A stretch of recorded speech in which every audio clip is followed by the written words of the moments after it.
Remarkable people overcoming remarkable challenges with resilience, dedication, community, and grit. Listen as they share their stories of overcoming adversity. Open your eyes to what is genuinely possible for all of us. Authentic Adversity with host Chris Howe. Welcome back to another episode of the Authentic Adversity podcast. If you're enjoying the content, please like, comment, and of course, subscribe. Today, I sit down with a good friend of mine on Hawaii. He is a breathwork facilitator, a treatment center owner, an author. He's got an amazing story of recovery, just celebrated 10 years. He's written this amazing book, Breath of Life. This is Nick, TNT. Welcome. What's up, Chris? Thanks for having me on, man. And I love that introduction. Thanks, man. I mean, hey, I mean, you and I have been following each other for a while on social media and kind of like back and forth with maybe like an emoji or a comment here and there and that sort of thing. And over the last little while, we've had some conversations and got to know each other a little bit better. And I really want to read your book before we did this interview, and I'm so glad I did because as I said to you in private conversations, I just could not put it down. It was. Yeah. There is something for everybody in there. I would encourage anybody who's listening or watching this, go check it out. Breath of Life. It's, there's a recovery story in it. There's solution in it. There's breath work. There's like almost, I don't want to say assignments, but there's like almost to-do lists of, this is the path that you can take, and this is the order that you can do these things in. And then you gave me that audio that audio sound bite, I don't know what you call it, an audio clip on Spotify to follow along with the breath work. And I mean, like, I said this to you before, but I need to say it on camera. Like, I mean, that audio and the breath work that goes along with it has changed my life in the past month. In ways that like I can't actually describe. It's amazing, and I've always loved meditation and the idea of coming back to the breath, but using the breath and the breath work to really focus on whatever it is that you might be dealing with at the time, whether it's something that you're trying to deal with, and maybe an emotion you're trying to connect with. For me, it's like I've been able to deal with things in a much cooler headspace after doing the breath work. And I told you this, like before I go to the gym, I'll sit in my car and I'll just put it on real loud and I'll just do the breath work. I'm sure the people that walking by looking at me like I'm they're probably about to call the ambulance on me, but man, okay? Yeah. But man, I love it. It's amazing. It's really transformed my life, really, and it's such a simple thing. So I firstly want to say thank you for that. And as I said, this book it's got everything in there.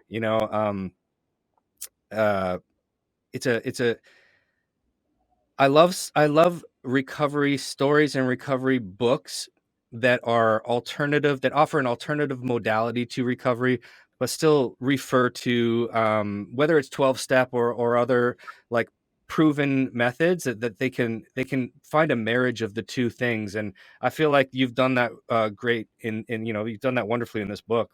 But yeah, I love it, and I think anybody who is listening or viewing needs to pick up a copy of this. And I know that it'll change people's lives. So how has the book been going for you? Like, has it been selling well? Has it been well received? Obviously. Yeah, it's interesting. Thank you so much. When we talked the other day and you said that, first of all, you read the book, I jumped on a couple other podcasts with people and, they didn't read the book. Right. And so it's a challenge these days to get people to read the book. Right. Mm-hmm. They might read a couple of the clip notes or whatnot. Yeah. And so, and then for you to have done the breath work and kind of experience the benefits of that. And the way that it lit you up was it the same that happened to me when I first tried it. And that's been the experience for other people as well, right? Yeah. And so, that's been my whole inspiration for teaching breath work, has Mhm. been that response. That look in your eyes, like what you just told me, is something I did from my own breath that has changed my life. Yeah. You put some music to it and you put your own twist on it. But the thing I love about it is that that's your breath. Right. You are your own internal healer for Mhm. whatever you need. And I think we've lost sight of that in the culture that we live in now, right? I agree. But as far as the book, um, it all came together, right? My wife was actually the motivation for that. She had heard me speaking at these different places and she had heard things that people said to me. And she's like, you should write your story. You should write your book. And then when COVID hit, it was like, okay, I'll put Right. it together. And so I dictated most of the book, which I didn't know you could do. So, like I had mentioned to you, I told those stories Mhm. and then I transcribed them and then I was able to edit it and do some writing on top of it. And that really worked well for me because Yeah. I have a gift for orating and being able to speak. And I like to write as well. So as far as the sales of the book, it's interesting because the more I get on podcasts like this, the more I put it out there, the more sales come. One of Mhm. the things that's been cool for me, so we facilitate the breathwork journeys here at our property on Maui. Every person that comes into our treatment center, I give them a signed book, of course. Um, but the way that we do it is I probably sold more books hand to hand, Okay. right? So if I do like speaking engagements or if I do, like for instance, we do our breathwork journeys here and it's a contribution based. We had a terrible fire here on Maui, Mhm. and so we lost like an entire town here back in August. Right. And so ever since the fire, what we've been doing, my wife and I, is we've been doing contribution based breathwork journey. So it's an hour Hmm. long breathwork journey at our studio here. It comes with a cold plunge and a meditation, and we bring some snacks. The suggested contribution is $50, Okay. but sometimes people don't bring. And if anybody's been affected by the fire, then it's free, and it comes with a signed book, right? So Cool. we've kind of attached the book, and like we've done a book release thing to where it was like, it's $50 to come. It comes with a breathwork journey. You get the Spotify track and you Yeah. get a signed copy of the book, Cool. right? Yeah. So I've sold, I think about like 800 books on Amazon, Awesome. right now, which is, before you put the book out there, you're like, oh, 800 doesn't sound like that much, right? But then it's like once you start actually trying to sell the books, you're like, wow, like that's a lot of books, It is. And it's Yeah, it's not easy to yeah, sell books, especially these it's not. days. Yeah. Yeah, you got to Yeah. push it. It's like anything else. Like you have to remind people. You got to put it out there. And I've got a couple fortunate things. This one influencer friend of mine, she has a bunch of followers, and she's in the fitness world. Oh, cool. And she did a book club, and they voted on which book they were going to use, and they used mine. And Oh, so I got cool. Yeah. sales from that, and people were reposting it, and she's got like 1 million followers or whatever. So Oh, that was fantastic. cool. Yeah. So, but it's like, it's interesting. Like I was talking to you before about my favorite author, Eckhart Tolle, Mhm. and his book, The Power of Now, didn't become famous for 5 years, Yeah. you know? And Yeah. when you're looking at even some of the books, like, a refuge recovery book, Right. right? That might have been, what is it, 20 years old or I something? think so. Yeah. Yeah. Somebody might read it today and, or look at Alcoholics Anonymous book, 1939, and For somebody sure. picks it up and has an amazing experience. But Eckhart Tolle's The Power of Now book didn't become a best-selling book for like several years, Right. So it's for me to get the feedback that I've been given Mhm. gives me that inspiration to, what, this book, I can bring it anywhere. Like I can feel good about it. And that's the response I've been getting from a lot of people, Mhm. educated people that are well read, that said, hey, just like you, I Yeah. couldn't put it down. I read it the whole way on the flight. And thank you so much. Even professional writers have reached out to me and said, hey, this is very well written. And so I'm Amazing. like, Yeah. awesome. The So flow of that's, it is perfect, and it doesn't, and we talked a little bit about this too, just the way, your stories in there, and then there's examples, there's testimonials from people that, there's stories, all of it. It's amazing. I thought the flow is just, it's perfect. And as I said, like I mean, I'm not a great reader. I love reading, but it takes me some time. But I got through this book pretty quick Yeah. compared to any other book I've touched, because I couldn't. I was late for everything because I was reading this, you know? I love that. Yeah. Yeah, I love that. Hmm. Yeah. Yeah, that's amazing, man. So, Well, before we talk, more about, what's in like, what you're doing today, what's changed in your life, maybe you can kind of paint a sure. picture of, briefly tell us, your story, and then we'll talk about sort of like what happened, what changed, and what's like today. And, Sure. I'd love Sure. to, like we talked about, spend some time, in some more time in today rather than the past stuff, because anybody who wants Yes. to know your full story can buy the book. Got to read the book. That's right. It's so funny these days because people ask me something. I just celebrated the 10 years. We had some people over, and they'll ask me, well, how'd you meet your wife? And I said, well, you got to read the book. That's right. It's perfect. Or how'd you get into breathwork? I go, well, you obviously haven't read the book yet. Yeah. Yeah. So, but yeah, no, I appreciate that. Um, for me, both of my parents had struggled with substance abuse and mental health challenges. Mhm. And so I was born in 1979, and both my parents were really, really young. My mom was 18 when I was born. Mhm. And so there was, at least the culture around that I kind of grew up in, was in the early 80s, the mid 80s, as like sex, drugs, rock and roll. Yeah. A lot of people in that culture, I guess, were just, smoking weed and partying. And it certainly didn't seem like anything was wrong with that, Mhm. And so, but, being an only child with a single mother that was really young, my mom was really attractive. She was out um, in a party scene quite a bit. She divorced my dad when I was really, really young, like before I was one, and ended up, like, some of her longer term relationships were with guys that were in rock and roll bands, right? Right. Right. There was kind of a scene of that going on. I was up in Seattle in late 80s and early 90s. And so, it was just around. Mhm. And I feel like there's a lot of stuff that was kind of happening as a child that was confusing. I saw a lot of things, and I kind of developed um, I developed this secretive life. There's things that was happening in my household that I didn't feel comfortable sharing about, maybe at school. Yeah. And we also moved around a lot. Mhm. So I went to, I think, like, I kind of lost count, but I think like 13 different schools in 10 years, Yeah. right? So I was constantly moving.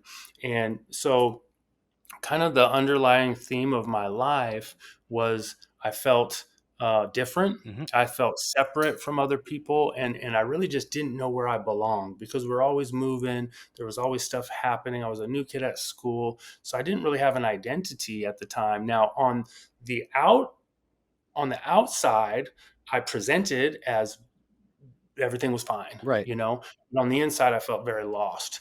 And so when I found drugs and alcohol, first it was just some pot, because Mhm. there was always some weed around.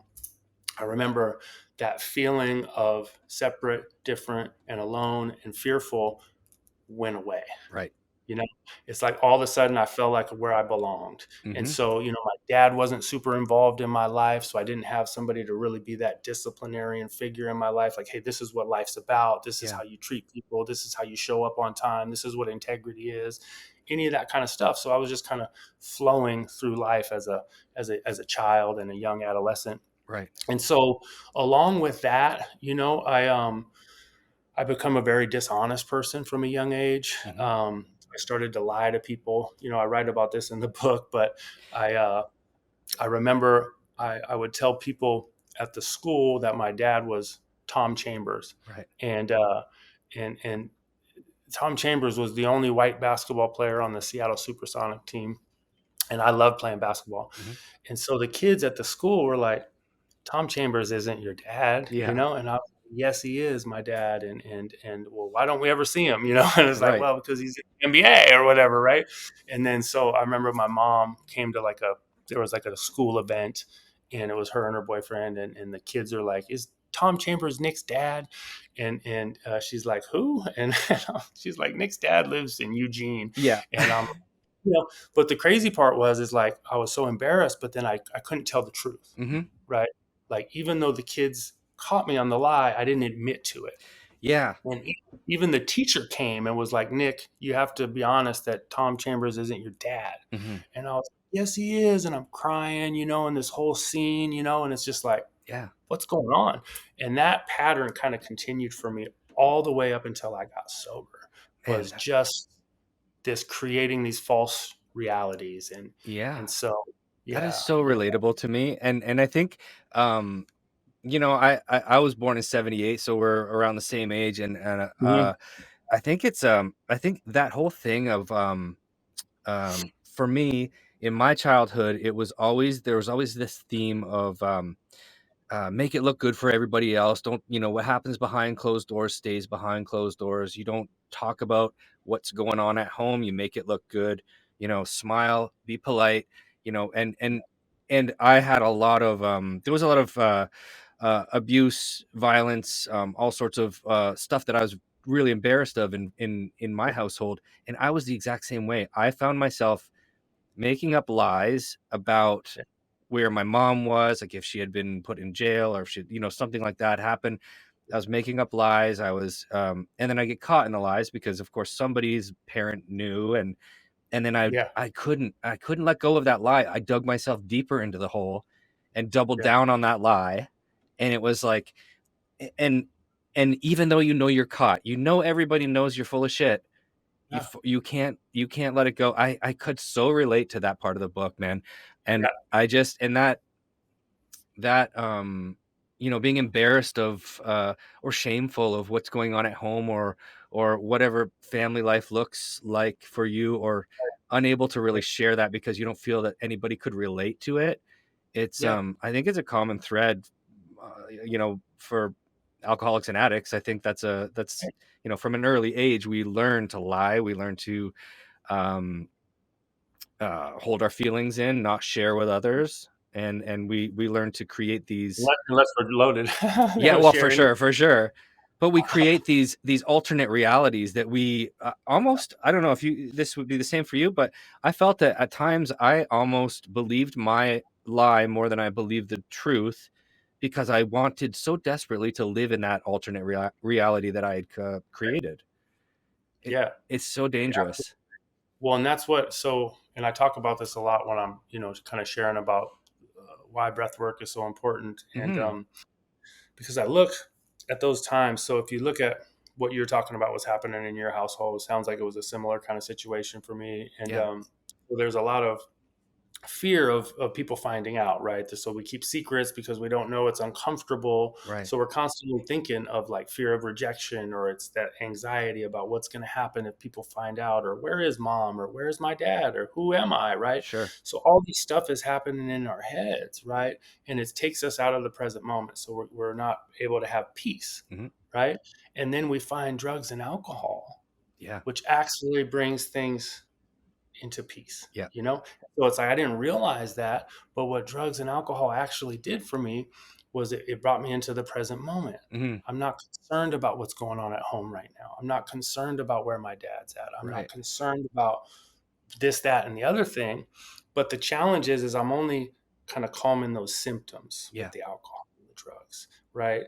And so and then it becomes more elusive, Hmm. and then I need more, and then it just becomes a lifestyle. And that at the root of that is that problem, the reason why I was anxious, or the reason why I didn't feel comfortable in my own skin, has never been addressed, Right. right? So it's the reason I love breath work so much, and as you've experienced just with the breath work track, Mhm. is that's actually a natural method that we can be into the present moment, and we can let go, because that stuff that comes into our minds, whether it's anxiety or depression or fear or worry or doubt or all the stuff, Mhm. it's still there.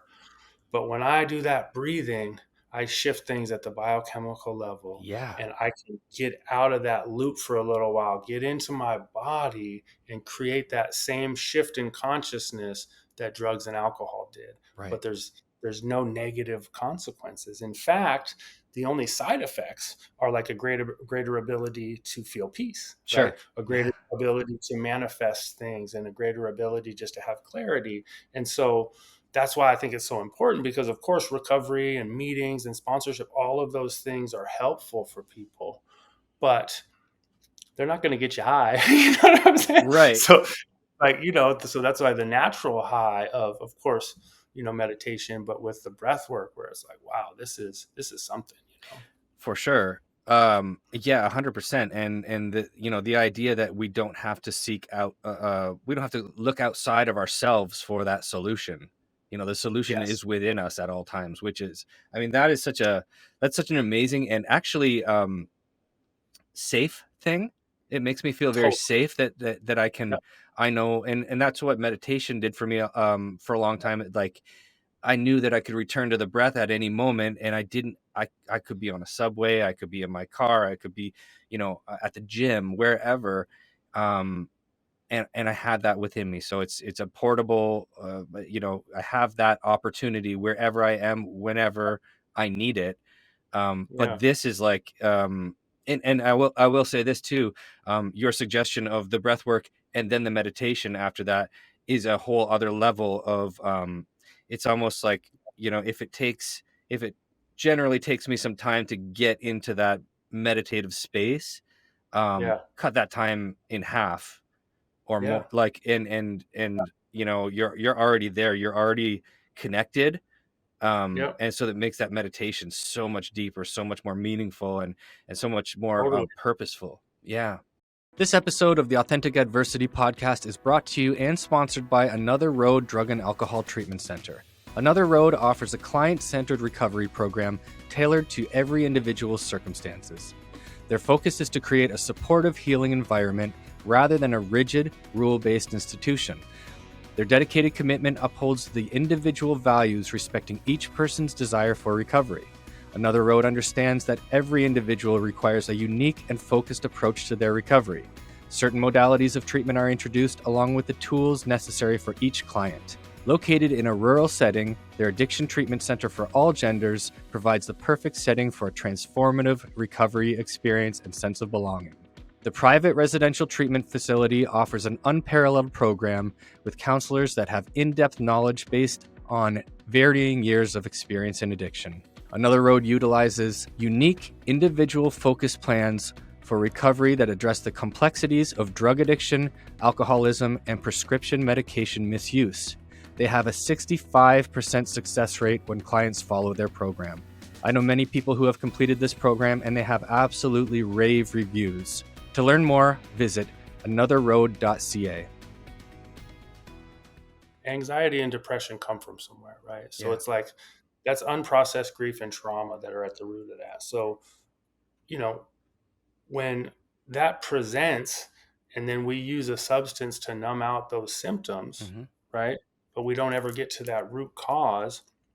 So we're dealing with dysregulated nervous systems from a young age. Right.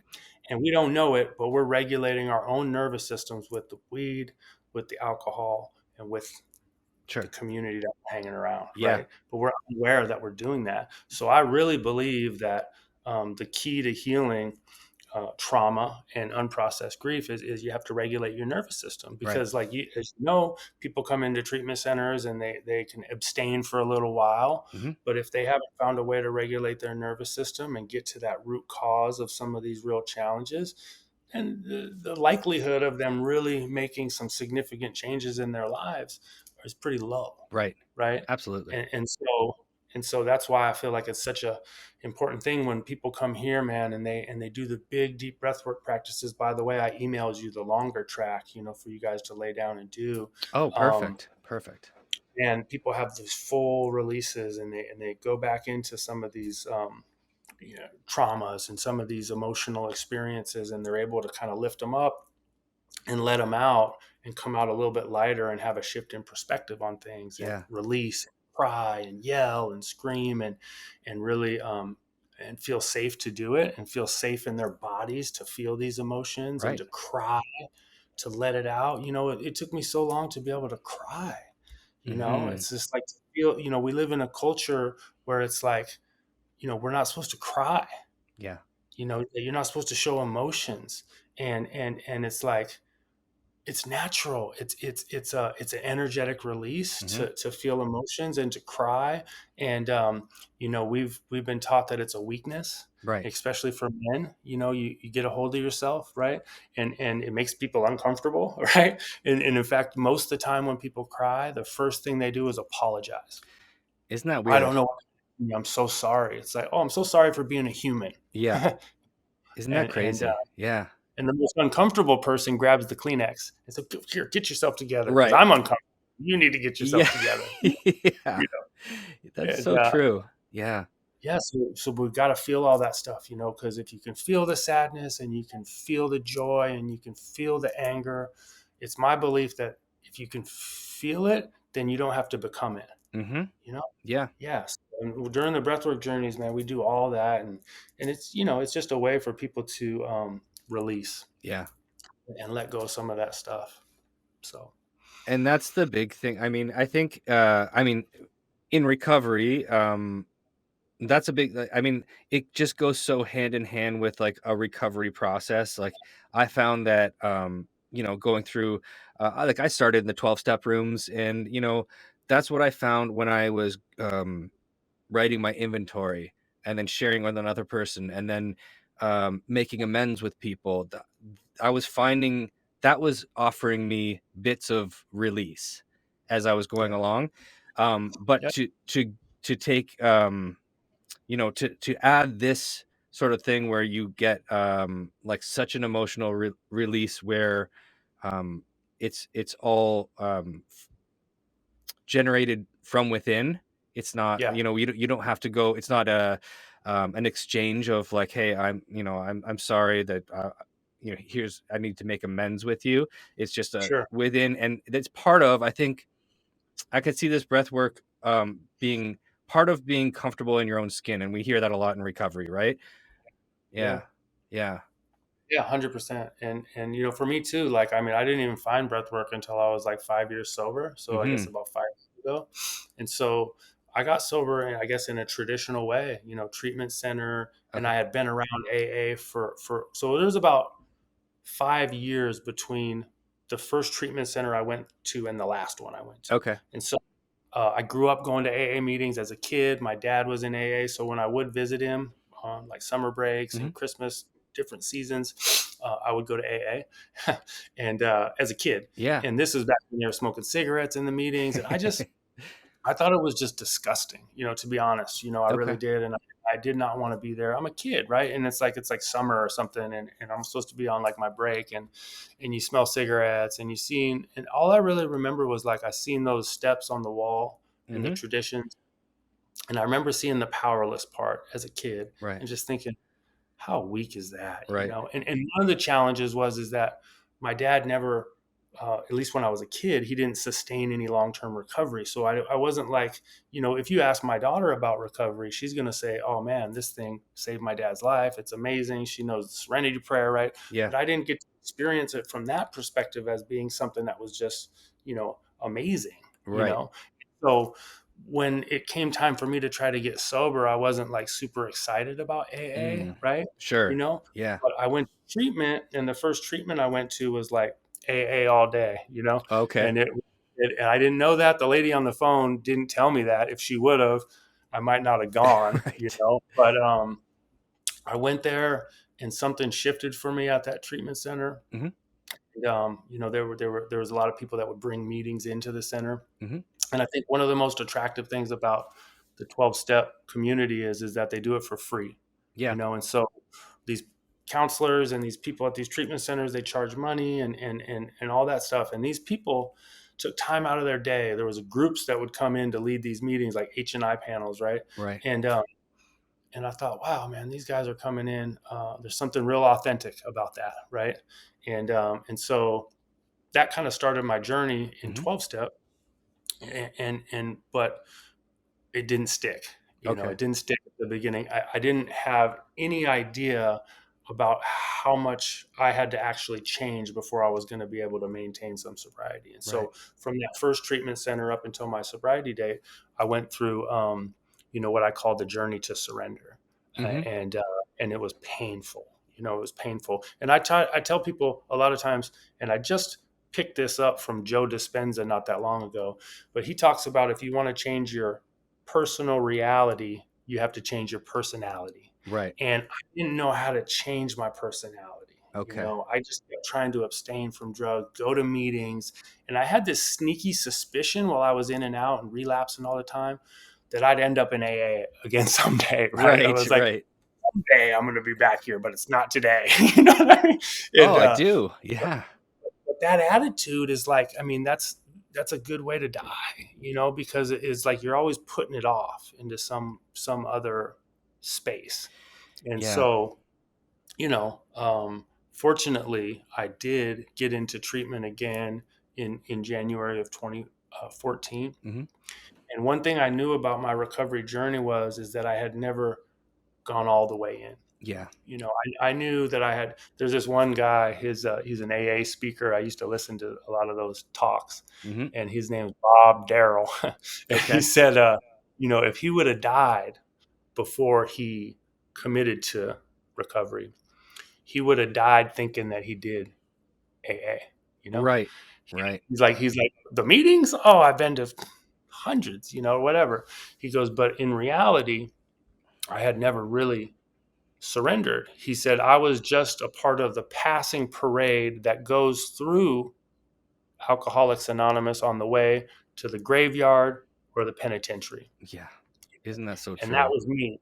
Yeah. I was part of the passing parade that was just in there for whatever reason. Mm-hmm. And I hadn't actually fully committed. And I talk about that in the book too, like the half surrendered piece, to where I don't know how to live with or without drugs and alcohol. And that's a scarier place to live than in full-blown addiction and delusion, right?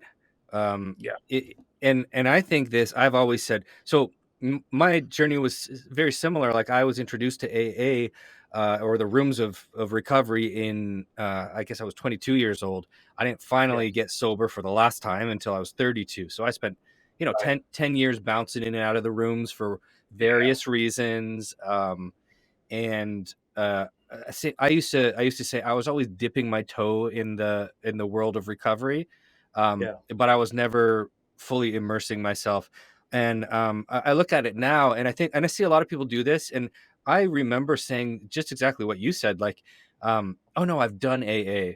Almost like I've graduated AA. I've been to the meetings. I did 90 meetings in 90 days. I sat through speakers. I sat in groups. I sat in, but the things I didn't do was get a home group, get a sponsor, get active in meetings, do service work, share at meetings. I thought, I could gain some sort of recovery through osmosis. Like your recovery was gonna like rub off on me somehow. But I look at that now, and it's really kind of sad. I mean, I had to go through that to get to where I am today, but it's really so selfish because we're just taking up a seat that otherwise could be taken by somebody who is all in. You know what I mean? Sure. And a lot of us do. And I think probably the majority of people who come through the doors of recovery, whichever way or modality you find, I think it's very rare for it to stick or to get any traction on the first try. I mean, if you can, fantastic, amazing. You don't have to hurt anymore. You don't have to hurt people anymore. You get your life back. You have a chance, and you don't have to feel what relapse is like, because when you get any sort of exposure to recovery, it seems to ruin drinking and using from that point on, because you remember how it made you feel to walk in the rooms and have everybody shake your hand and smile and laugh and want nothing in return from you other than for you to change your life and then help another person. I mean, how amazing is that, right? And it's free, like you said. Really, it's remarkable. The whole process and program is remarkable. But if you get a glimpse of that and then you relapse, every time you pick up that that drink or that drug, you're remembering, like, it's not, there is a better way, there is another way. But before you're introduced to that, at least for me, before I was introduced to it, I thought this is the only way. Active addiction is the only way I know how to live, and I'm going to die this way. Mm. You know what I mean? Yeah. Yeah. It's an interesting Well, thing. I don't think it's a conscious decision, and that's what I tell people a lot. I certainly didn't intend to waste all my grandma's money on Yeah. the treatment centers that I went to, and I didn't think to myself, you know what, I'm going to go in here and half-ass this, and I'm not, like I didn't say to myself, I want to continue to destroy my life and destroy every relationship that I have, Yeah. right? I just kind of did recovery like I did everything else, Mm-hmm. half-assed, right? I want instant gratification. I don't want to put in all the work and all the effort that goes along with it. Right. And that type of those type of qualifications, right? Those type of characteristics just don't get it done Yeah. with recovery. We're talking about deep internal changes. We're talking about real internal work, and it's hard to do that if you're not all in, For sure. right? And so that's that thing about not even knowing. I'm not even conscious of that, and so a lot of times in the recovery rooms, and that's sometimes the challenge I have when I hear people in meetings. It's like, why aren't you reading the book right? Like, why didn't you do this, that, and the other thing? And it's like, man, it's a miracle that people get sober. Like, if you really think about it, you go Yeah. into these meetings and there's a book that these dudes from Ohio wrote like a million years ago, Yeah. and we're in 2024, and somebody just stumbles into a meeting with these people and they're talking this talk, right? Yeah. And then somebody Still. goes, that makes sense to me. Okay, Yeah. come on in and stay down, and come read this book with me every day and do Yeah. this stuff. And I think a lot of times, because we all kind of get indoctrinated into these systems and it all sounds right, Yeah. that it's like we forget, like, man, that's not normal. You know what I mean? That's just like, it's crazy, For sure. and then we all start to kind of like, repeat the same stuff, and it's a beautiful thing. But I think at the same time, it's like we have to realize that people haven't shifted their consciousness. They haven't had that awakening yet, and there's Mm-hmm. so many. If we really believe it's a spiritual solution, if we really believe that, then then I don't have control over that. Like, Yeah. certainly, I don't even know about my own spirit, let alone yours. And if you've had a conscious contact with your spiritual guide, or if you've had a shift in consciousness, Right. who knows? Yeah. I mean, that's a pretty tall order, Yeah. you know? For sure. So it's like, I mean, because I used to do that too. Like when I was like really on fire, like I was kind of like a evangelist in AA. Yeah. It was like, got to do the work. You got to do the steps. This is what it is. Selfishness, it's self-centeredness. It's this, it's that. Mm-hmm. And it's like, I think I had good intentions, but I was kind of misguided in my approach. Mm-hmm. But that's all I knew, because I had had that change internally. And, and so it's a trip, the whole recovery thing is very interesting. But for me, it's like, I try to give people as much grace as I can, Yeah. because, this idea that it's like pass or fail, or like, like permanent abstinence is the only way, I think really creates a model where people feel a lot of shame, Yep. right? And they feel like, oh man, I slipped, so therefore it's over, I right? failed. Yeah. Yeah. Failed, Right. and it's like, I try to tell people, like, especially with what we're doing, is like, hey, if you stayed sober for 6 months, congratulations. Now, of course, we're dealing with fentanyl and we're dealing with some of these things to where people can die. And Yep. that is, of course, the potential consequence. But it's like, you stayed sober for 6 months. Awesome. You know what I mean? Now you might have made a mistake, something happened, but let's go in for another six. For sure. Let's try to get a year this time. Mm-hmm. Instead of this idea of like, oh man, I was full of shit, or this, that, or the other thing. And oftentimes it's interesting, because if people have a chunk of sobriety and they lose it, Mm-hmm. it's all they ever talk about, right? Yeah. Yeah. That it's That's like, very well, I true. had 2 years, and it's like we live in this like space of like having to put so much emphasis on that. And Yeah. and with breath work and what we're doing, it's like we only have the present moment. Mm-hmm. So it's like, is there any value? And I think sometimes people like to share that stuff because they're trying in some way to prevent somebody else from having to have that experience, right? And that's Like, fair. Yeah. it's fair, but at the same time, it's like, I don't know if there's that much value in repeating that same thing over and over. Yeah. You know, Yeah. it's. I think there's more value in trying to be present and trying to be here, if you can. You know, I so agree. Yeah, I I I do notice the same thing, and sometimes, what I say to everybody, like, "Hey, you relapsed, you're back in the rooms. That's all that matters. Tell me what you're doing today. What'd you yeah, learn? What'd you learn, and what are you doing today because of it?" You know, yeah, and yeah, that's what that's what I want to hear about. I mean, when people relapse, it's unfortunate for sure, but I agree. This whole thing about like that you're clean, that you've lost your clean time, well, you haven't lost any time. You went back right, out, but you still have learned all that stuff that you learned in that time where you were clean. And right, okay, you had a slip up. Now you've learned more because with the right support around you, you can kind of retrace your steps. Where did I go wrong? Where did the thinking go wrong? What led me to that relapse? Okay, hmm, now I've got a new set of warning signs, a new set of you know sort of uh flashing lights. Like when I start to get back into this thinking, I know I'm on my way yeah, to relapse. So yeah, earlier prevention, it's a great learning tool, sure, if it has to happen. sure, But yeah, I totally agree with you. Like I like the idea of clean time is clean time. It's great to celebrate the milestones. It's great for people yeah, sure, to know, hey, it's possible. This guy's got 30 years, 20 years, 10 years, all this, but really I like the idea of, we're all sober today, and that's a celebration, yeah, right? 100%. It doesn't And well, matter. in my book, I quoted Eckhart Tolle a lot, and he really, he changed my life so much with his, with the power of now, and then the new earth, and Yeah. he talks about that man's greatest obstacle to experiencing the realm of the spirit, Yeah. God, is the man-made construct of time, Right. right? And that time, this creation of time, has separated us from nature. Hmm. It separated us from spirit, and it separated us truly from having connections with other people, Right. right? And it's like, oh wow, and he has this description of like a bald eagle flying through the air, and he sees a grizzly bear in the river, and the bald eagle is like, hey, what time is it? And the Yeah.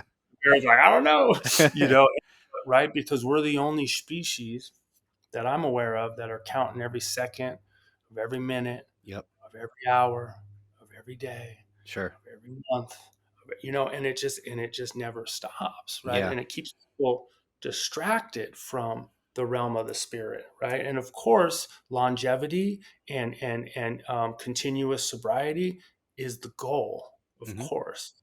But at the same time, I think that as much as we can be in the present moment and live for the only thing that we really have, is the real goal, Right. you know.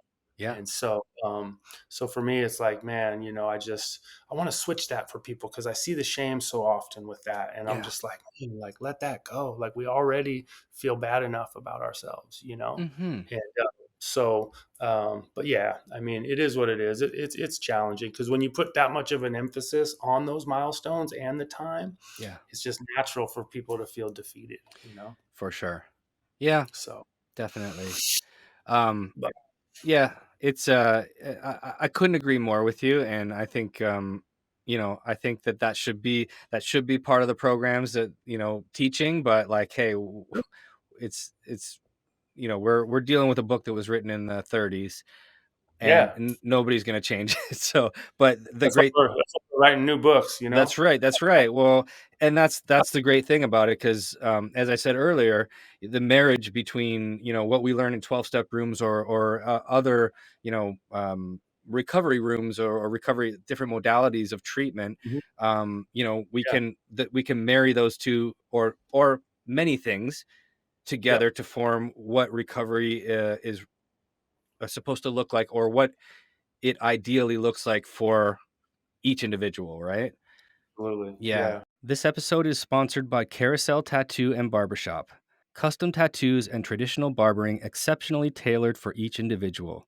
Located in the historic lakeside community of Port Dalhousie, Ontario, Carousel Tattoo and Barbershop creates from their passion and dedication to the craft, combining traditional standards of uncompromising quality and exceptional service with modern craftsmanship to create a one-of-a-kind tattoo experience and head-turning cuts. Their aim is to continuously improve their skill set and give back to their trade and local community in a positive and impactful way.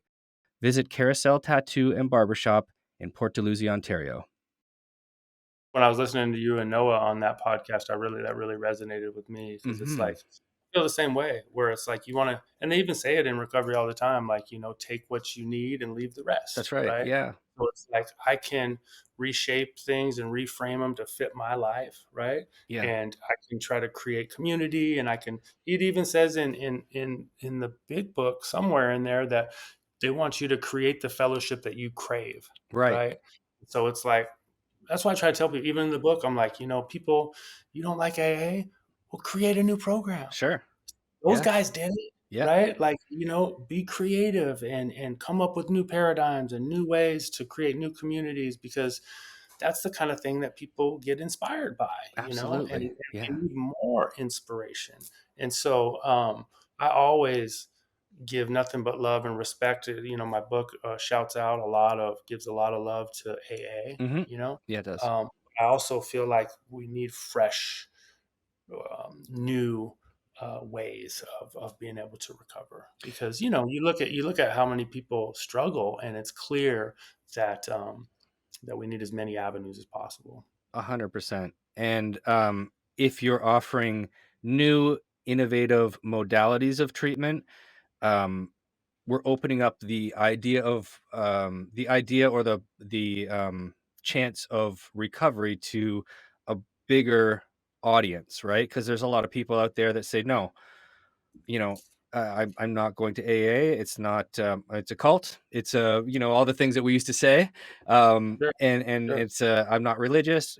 I'm not. I don't want to go to refuge. It's I'm not a Buddhist. I don't believe in that.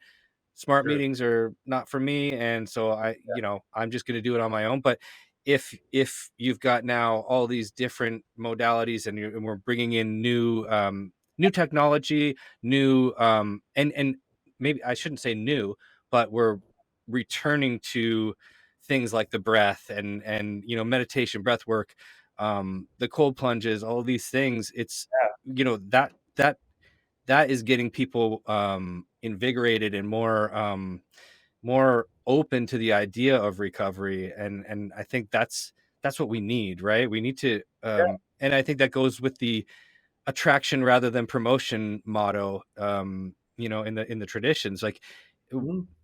we need to have a program for everybody, right? Like a program that's the right fit for every type of person out there. And also programs, like, I don't see any problem with people doing 3 different programs, Yeah. because that's what your recovery looks like today. And that. Well, and for me, I kind of think like, when you're brand new, you got to just do whatever is in front of you if you can, Yep. right? So it's kind of like, I mean, the reason I did 12 step was because there wasn't anything else to do. Right. It's like, Right. this is it. Like, Same. and my life had got so bad that finally became really attractive. Yeah. Right. I mean, I had gotten to some points in my life, I remember, where I was like, just in the darkest, just abyss of just shame and regret and just victimhood. And like, if you'd have said I can have anything I want, I would have said I just want to be picking up a 30-day chip in an AA meeting. Right. Like, I would have just said like, oh God, I get another chance at this thing. Yeah. But but I think that once you get involved in a program like that, then it's like you get some sobriety. I mean, I would recommend somebody has some sobriety and a foundation, and then start to think about other ways to Yeah. even inside the 12-step model, you can reshape it and reframe it to your own life, because that's what it's supposed to be anyways, right? It's like, these guys wrote this book, and they're like, one of my favorite things I always repeat when I go to meetings, I don't go as often as I used to, but it says, when they read that, A Vision for You, it says, we realize we only know a little. That's right. Yeah. I try to remind these guys of that. Like, the guys that wrote the book, they said they only know a little. For that sure. that it's a spiritual thing, and more things are going to be disclosed as we go along, and we're getting rocketed into the fourth dimension of existence, Hmm. and we're not so concerned about like what you do for work or where you came from or what your education is, Yeah. right? And those are the pieces that are like resonate with me, Hmm. right? And then but it's it's part of the, I think, kind of the challenge with like the collective consciousness a lot of times is it's like we get so identified with this belief system as who we are, Yeah. that if somebody else has a different vision, then it threatens our identity. And Right. it's like, wait a second, you're not sober, or wait a second, you're not an addict, or are you an alcoholic, or no, and Yeah. it does this whole kind of religious thing, right? And those are the kind of things that don't resonate with me anymore, Hmm. right? I want to be, because it's like that type of identification can be harmful. It's like Yeah. it puts to this us versus them mentality, Hmm. which um, that's an illusion. Yeah.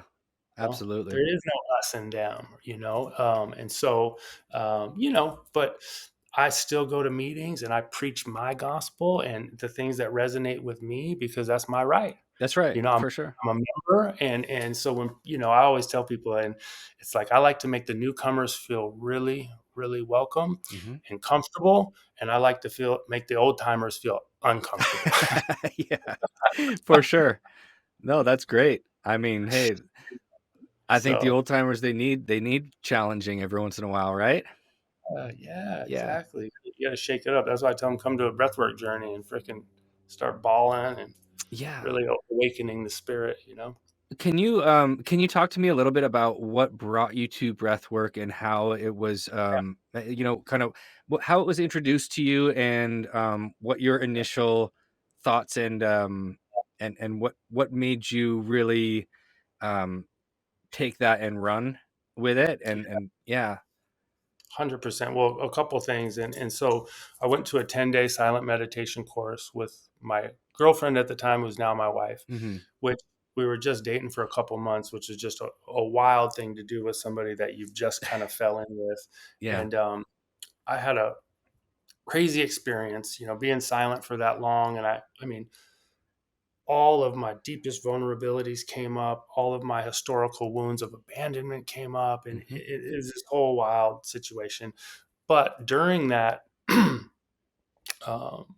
meditation course, some facilitator came and did a breath work uh, workshop, and it was for maybe like an hour or whatever. And it was the Wim Hof style breathing, which derives from this Tumo style, which is like a Tibetan breath work. It's similar to the one on the track that I Right. recorded. And I didn't know if I was doing it right, and I didn't know exactly what happened. But all I know is I had a profound spiritual experience. So on top of the fact that I had already been silent and meditating for several hours a day, this thing just blew my mind. I Right. mean, it was just like, and I'm laying out on this field and I'm just like, what just happened? Sure. But it's a silent meditation course, so you can't talk about it and you can't really ask questions, right?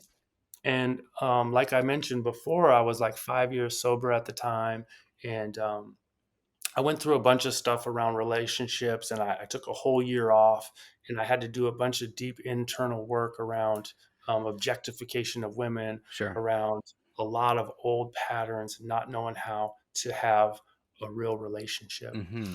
So I had just met my girlfriend, soon to be fiance, now wife, Hmm. at that time, right at the end of that year long um, period of celibacy, and so profound breathwork experience. Well, we leave the meditation course, and I kind of dropped it a little bit, and then I met this guy a few months later, and I didn't know what it was. I didn't know the style of the breath work. And this guy ended up being a guy that I was helping coaching. And I go to his place, and he's watching these Wim Hof YouTube videos, Okay. and I'm looking at it, and I go, "Hey, I think that's the thing I did at the retreat." That was like, and he was going through this whole challenging season, but he's doing breath work fanatically. Right. And I thought he was a little bit crazy. And now he's actually a close friend of mine. We're still connected to this Cool. day. Yeah. But that reintroduced me to it. So then I found out what the practice was, and then I found out the style of it. And then I started doing the cold water immersion stuff as well. And the interesting part about it, man, and this is one thing that I credit, 12 step for a lot Mm-hmm. for me, which I call spiritual currency, is the idea is when you find something that is very valuable to you for your spiritual practice that helps to shift something internally, you got to share it with other people. The Yeah. only way you get to keep it is by sharing it and Mm-hmm. being of service to others. And so when I found the breath work, I was like, well, I was working at a treatment center, so I'm in a position, I'm sponsoring a lot of guys. I go to a lot of meetings at that time. Like, I'm going to start sharing this with other people. Mm-hmm. And so that was what I kind of started doing right away. The interesting thing is I learned this later on, is that I have what they call undiagnosed ADHD, Okay. right?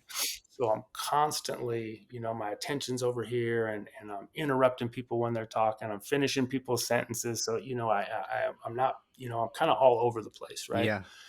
And I was unaware of this. And depending on what studies you look at and some of the research, they say a lot of us that struggle with these challenges have a lot of those symptoms. And one of the major symptoms of ADHD is poor impulse control, Mm-hmm. right? And that's why I think the breath work and the cold water exposure is so important for people that are trying to stay tethered to a recovery program, Right. whatever recovery program it is. Because if you have poor impulse control and you're trying to have a lifestyle change, and you don't want to watch pornography, or you don't want to gamble, or you don't want to do drugs anymore, you don't want to do random hookups online when Right. you're on these dating apps or whatever it is, and you don't have something to help address that challenge. So it's interesting for me, when I found the breath work and I found the cold water exposure, something happened, and everything's the clarity started coming in together. And Okay. that's when my wife suggested writing the book.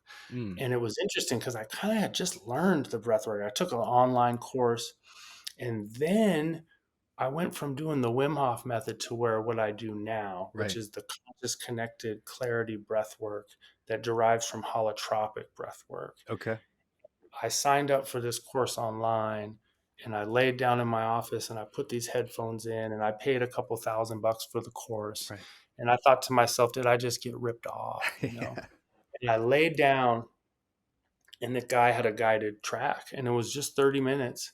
And I had a biblical Mm. spiritual experience from that. Yeah. And it just, like, my whole body was vibrating. I was crying. The kind of prompts you to do some yelling and some laughing along the way. And I'm by myself in my office, and there's tears, and I'm yeah, right. And Yeah. then it stops, and I'm just sitting there just like, what just happened to me? Sure. I just felt this whole release, and everything was lighter.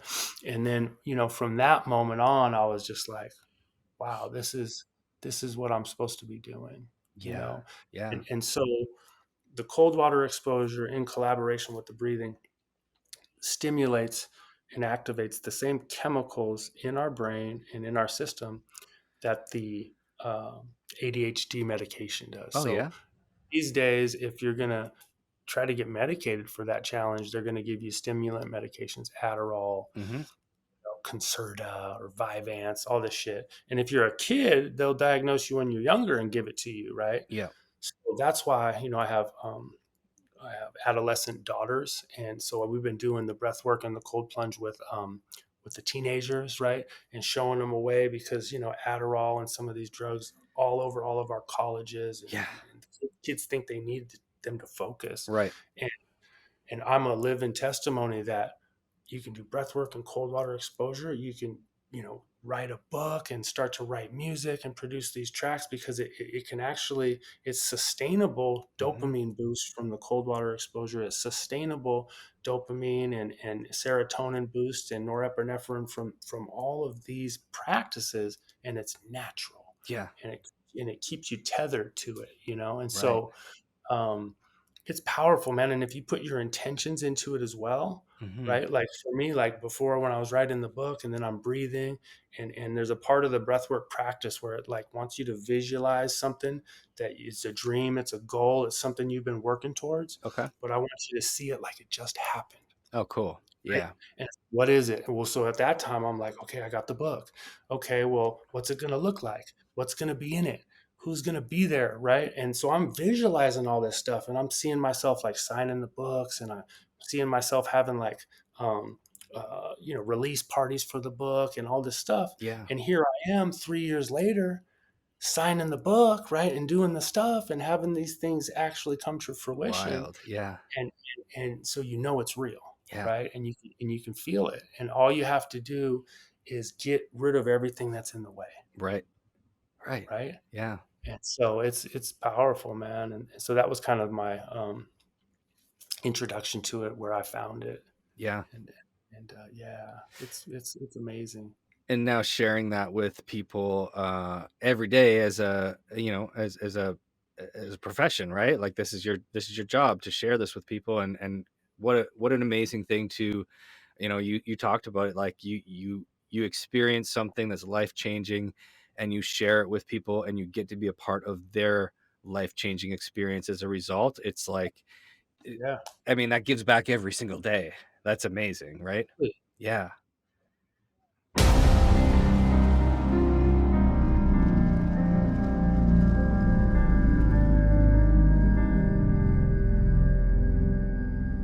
Welcome to Lakeside Recovery, the premier men's addiction treatment center located in the beautiful town of Port Dalhousie, St. Catharines. We understand that addiction is a complex and multifaceted disease that requires a holistic approach to recovery. That's why we've designed a client-centered recovery program that integrates physical fitness, cognitive behavioral therapy, and fellowship to provide our clients with the tools they need to achieve lasting recovery.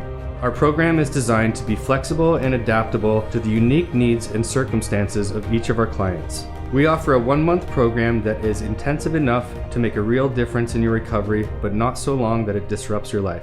During your time at Lakeside Recovery, you'll work closely with our team of experienced professionals to develop a personalized treatment plan that addresses your individual needs and goals. Our program approaches recovery from several perspectives to help you connect with your inner self and find meaning and purpose in your recovery.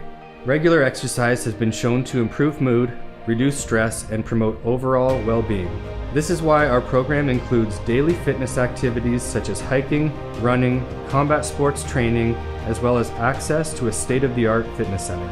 In addition to the clinical and therapeutic components of our program, our goal is to create a supportive and welcoming community that will help you stay on track in your recovery and build lifelong connections with others who share your journey.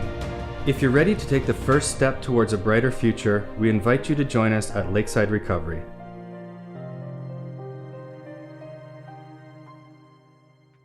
You can't fulfill your full potential if you're living in the past. Mhm. And that's the challenge that a lot of us have, is like, we replay those old mental movies, and we Yeah. retell those old stories, and it's a victim story a lot of the times, at least from my perspective it was. Yep. And so what the breath work does is this practice, it allows me to start writing a new story. Mhm. Like I can use my old story, right? I can still have that as an asset to help other people, Right. but it doesn't have to be who I am. Like I want to write a new story. I want to break into the highest level of myself, right? Yeah. And level up. And so that's what this has allowed me to do, is break through those self-limiting beliefs that I think a lot of us have, and not just addicts and alcoholics, just people in general that don't want to Yeah. let their light shine. They're scared of failure. They're scared of rejection. You hear that so much. For sure. I always tell them, I said, fuck them. I said, like if you knew how little people actually think about you, you really wouldn't care. It's like, It's so true, right? Like, just do it, push through yeah. it. And so that's what we try to do, is really let people let their light shine. Yeah. Find your bliss. And that's another thing. And I love quoting Recovery, but Eckhart Tolle too. He says that our purpose as humans is to become awakened spiritually, Mhm. to become conscious, and then our only purpose after that is to help other people attain that same state. Yeah. And it's just like with AA, right? We got the first step. We come in, we're powerless. We can't stop drinking and using. Our life's unmanageable. Mhm. You get to the end of it and you had a spiritual awakening. And now it's your only purpose is to help other people and to try to practice this lifestyle in all of our affairs. Right. Right. So that spiritual process is true in all different spiritual modalities across history. Definitely. Definitely. I mean, and that's a really interesting thing. And I talk to people about that all the time. It's like, you don't have to be an alcoholic or an addict to follow these principles. And it's actually, this is just, they say it's just a design for living that works for everyone, alcoholic, Yeah, addict, or not. And, yeah, and like you said, you see it that that's repeated throughout history, throughout different teachings. It's like, yeah, yes, you, yeah, you, you learn the thing, you go through the process, you have that monumental change, and then you pass it along, and that's yeah, that's that's your that's your purpose, right? To you yeah, know to to pass along that that change and that process, and and in the meantime, what the amazing thing is, you get to be a part of so many people's lives, and you get out of your own selfishness, your own self-centeredness, and all that stuff that they teach us. But um sharing, helping another person, being of service in any form for any person is the most meaningful thing that anyone can do. I mean, it's the yeah, most valuable thing anyone can do as well, right? absolutely. And I Yeah. think that, yeah, I mean, 100%. One of my favorite spiritual teachers is, Martin Luther King, Hmm. Dr. King, and he said that at some point, each person has to decide whether to walk in the light of creative altruism or in the darkness of destructive selfishness. And and if you think about the recovery, like we're trying, like what we're doing on this podcast, this Hmm. is creative altruism, right? Absolutely. We've created a way to be of service to other people, to share a message. Hmm. And that is the light of creative altruism, right? And that's, it just feels good. And Yeah. so, whether you're making coffee at a meeting or you're picking somebody up to give them a ride, but it doesn't just have to be in the recovery setting. It's like we take that and we try to do it in any part of our lives. Yeah. And it makes life uh, so meaningful, right? And Absolutely. it is. It's like the juice. It's the Yeah. thing that keeps you going. It builds self esteem. It makes you feel like you have a purpose. Makes you feel like you belong somewhere, and and then you can never run out. That's You know, right. you can never Yeah, run out. It's abundant. it And is. so, It's yeah, amazing. man. Yeah, so one last thing before we wrap up. I just want to talk real quick about the recovery center, and how you got involved in that. Yeah, for sure. So I got sober in a treatment center, Hmm. and I got the opportunity after. Well, it's kind of a long story. You have to read the book, but That's right. the Yeah. treatment center that I went to went out of business, and then they reorganized and reopened. Like 9 months later, I Mm. started working there, and in a string of serendipitous events, I ended up getting an opportunity to go from Kona, Hawaii, back to Maui, where I was from, Hmm. and open a center called Maui Recovery. From there, I worked as an admissions director and business development marketing for about 8 years, Okay. and developed some really good friendships. And I had an opportunity to partner with one of my good friends over on the Big Island. So kind of went full circle, went back over there and helped to open up the Honu House Hawaii. Hmm. And by that time, my business partner had seen what I've been doing with the breath work and the cold water exposure. And he's like, Nick, something's changed in your life. I can see it. Yeah. And he was running a all men's sober living at the time. Okay. And he basically said, hey, we got this nice property over here. It's on 3 acres. There's a coffee farm and fruits. And why don't you come over and check it out? And if you want to partner, we can go to a higher level of care. So moving out of sober living and going into residential care. Amazing. And because of him and I had also been in the industry for, almost a decade, Hmm. we had a lot of contacts with like therapists and doctors and kind of had all the pieces to be able to put together, Yeah. and not to mention a network of referrals from all the people that we had served in the Sure. past. Yeah. And from there, it's actually February 1st will be 2 years since we've been doing Honu House Hawaii over Awesome. on Kona. Yeah, and we do breath work and we have a cold plunge and a sauna. So Yeah. um, we're doing that stuff uh, pretty much every day. For sure. I mean, the place looks absolutely breathtaking, and yeah, I love it, and I think it's amazing that you're able to add your flavor to the treatment center, and to the treatment model that works. But again, you're adding your flair to it, your piece, that the piece of the missing puzzle, or missing puzzle piece for Yeah. you that you Yeah. get to put into the treatment center now. And and that's why I'm really excited to start working with you at Lakeside Yeah. Recovery. And I'm really stoked for the guys to experience this and to have a relationship that way. I think that it's a missing piece that um, now I can say from a short time of experience in adding this to my life. But Yeah. on the second, not probably the first day that I did it, I was like, okay, he's got to do this. I've got to ask you if there's any way we can work something out like this, a Zoom, a virtual session, because Mhm. um, I didn't want the guys to learn it from anybody but you. Yeah. And and I had just had the experience for myself, and I was feeling so strongly about it. And I thought I would be, now knowing this and feeling this, it would be doing the guys at uh our treatment center a disservice not to share it with them. Yeah. Yeah. Well, and that's the whole goal. I mean, the whole reason that I wrote the book and that I've started to do this practice was just for that. Yeah. Because even though I stayed sober through 12 steps, like I was out of all the people that came in with me at that in my kind of what do you want to call graduating class of treatment, Yeah. nobody else is around, right? So I've seen so many people go out and so many Hmm. people pass away and so many Yeah. people not make it.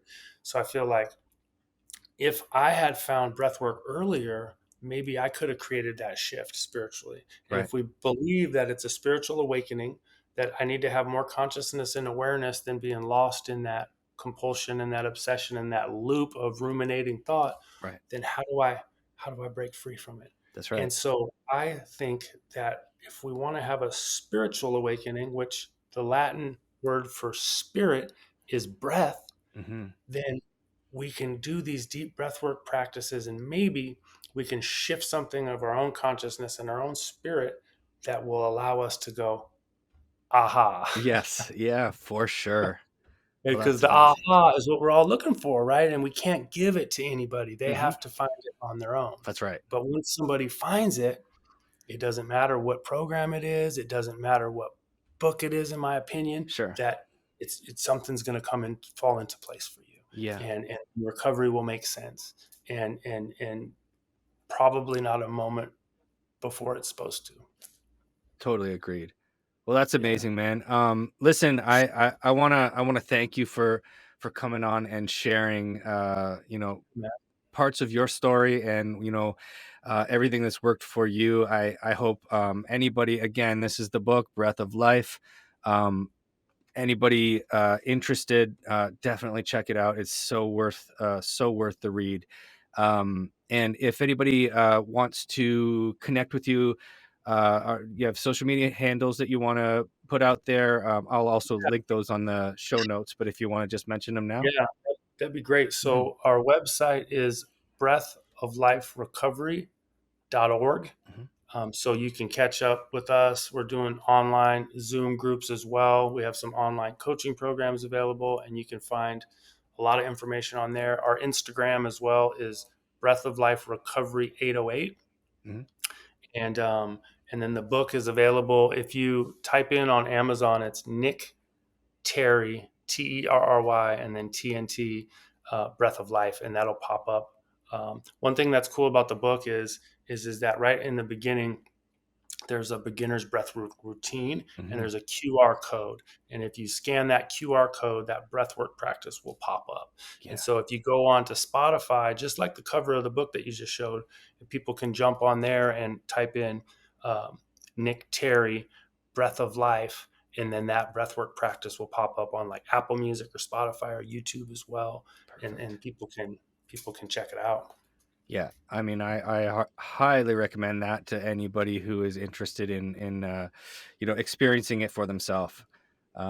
So Nick, man, thank you so much. Of I course. look forward to you know, coming out there and connecting with you face to face Yeah. one of these days, very soon, I hope. And Yeah. and then we'll connect virtually for the sessions. But honestly, this has been amazing. I'm so happy to have you in my life, man. I think Yeah, me I too. think you're amazing, and everything that you're doing is just like awe inspiring. So keep it up, man. Congrats on your 10 years, and just thank you so much for everything that you continue to do. Well, it's my pleasure, and I feel like it was supposed to happen, our connection, Yeah, and so I'm so grateful that you had me on, and again, just honored to know you and to be able to share here on your podcast. I know how much work it takes to do this and yeah, put in the energy and the effort. So it's people like you that make this possible. And just wanted to say thank you so much for everything, man. I really, really appreciate it. I really appreciate you reading the book and doing the breath work. That just like it just lights me up, man. It just yeah. makes my heart super full. So Well, for sure, man. And I wouldn't have had this interview had I not done that stuff, because I feel like I want to, with every podcast and every guest, I want to um, have experienced or learned as much as I can about their life and their practice, so I can speak from the heart about this stuff. sure. I don't want it to be a surface level conversation.